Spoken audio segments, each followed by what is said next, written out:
قبائلی علاقہ جات میں پیشہ ورانہ ذمہ داریاں ادا کرنے والے 200 سے زائد صحافیوں کے نمائندے تنظیم نے حکومت سے حالات کار میں بہتری اور جان و مال کے تحفظ جیسے مطالبات کیے ہیں۔ ٹرائبل یونین آف جرنلسٹ کے وفد نے additional director media cell FATA سے ملاقات کی ہے، جس میں صحافتی امور کے انجام دہی میں درپیش مشکلات کے حوالے سے نکات اٹھائے گئے ہیں۔ دعوے کے ساتھ کہہ سکتا ہوں کہ پوری دنیا میں اگر کہیں بھی صحافی مشکلات سے دوچار ہیں تو اسی علاقے کے حوالے سے پوری دنیا میں پاکستان کے قبائلی علاقے میں جو صحافی موجود ہیں یا جن مشکلات میں وہ خدمات سر انجام دے رہے ہیں تو ان قبائلی صحافیوں کا ان ہی انتہائی خطرناک علاقوں میں ان کا بھی شمار ہوتا ہے۔ صوبہ سرحد میں جاری دہشت گردی کے لہر میں 6 قبائلی صحافی شہید جبکہ 50 صحافی نامساعد حالات کے پیش نظر نقل مکانی کرنے پر مجبور ہوئے ہیں۔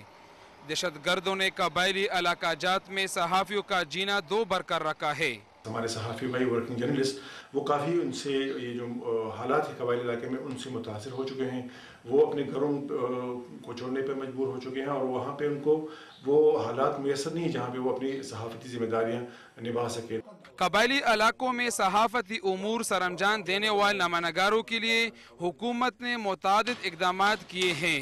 جن میں 3 FM ریڈیو اسٹیشنوں کا قیام، کمپیوٹرز اور رپورٹنگ میں استعمال ہونے والے دیگر بنیادی آلات کی فراہمی شامل ہے۔ ہم بھی موجود ہیں، آپ بھی موجود ہیں، آپ اپنے ڈیمانڈز لاتے رہیں گے اور ہم اپنے ریسورسز میں رہتے ہوئے انشاءاللہ ہماری جیب میں جو کچھ ہوگی وہ آپ کی ویلفیئر پر خرچ ہوگی۔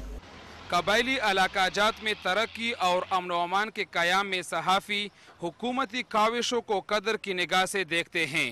تاہم پیشہ ورانہ استعداد اور ذمہ داریوں کی ادائیگی میں درپیش مشکلات کے حل کے لیے صحافیوں کو جان و مال کا تحفظ فراہم کرنا بھی حکومت کی جملہ ذمہ داریوں میں شامل ہے۔ ولی خان شنواری، ڈان نیوز، خیبر ایجنسی۔